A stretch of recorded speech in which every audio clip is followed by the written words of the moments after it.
we're going to talk about the identity principle in the proof, which says if you have two holomorphic functions on a region and they agree everywhere on some sort of sequence, and that sequence converges to a point in the region, then, as long as you don't have an infinite number of those points equaling W, then that means that they have to agree everywhere.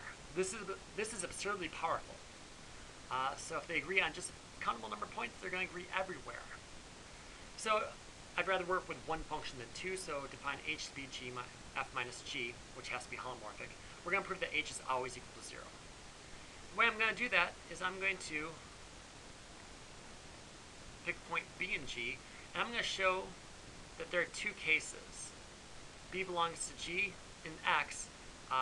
This is by definition. If there exists a disk D centered at B such that h of z equals 0 for all z belong to D. And then B belongs to Y if there exists a similar D.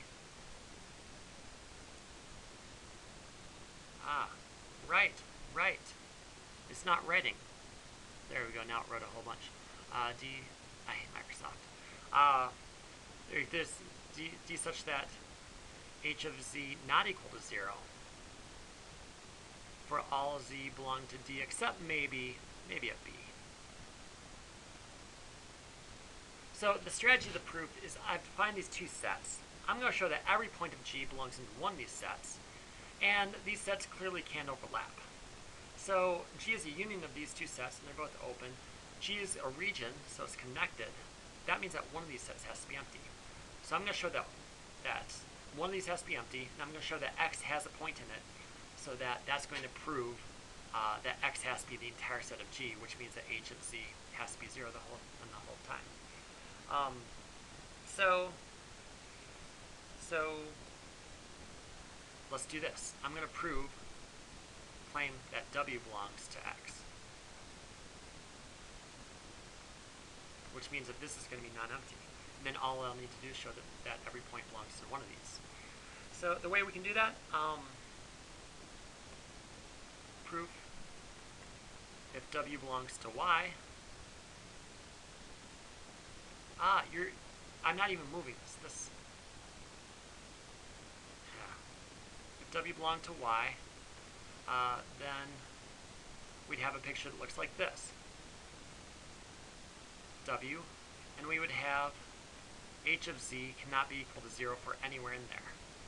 But this hypothesis says that we have a zk that goes to W, which means I can get these points as close as possible here, and these two things are equal. Well, if you subtract them, you get 0, so that means h of them equals 0. So here I get, these are the z sub k, and I get that h of z sub k equals f of z sub k minus g of z sub k equals 0. So W can't belong to Y because I found a point in here that belongs to 0. So Y belongs to X. In particular, X is not equal to the empty set. So if I can just prove that every B belongs to one of these two, I've shown that everything has to be an X because it contains one of them. G is connected, so one of these has to be the empty set, and it can't be X.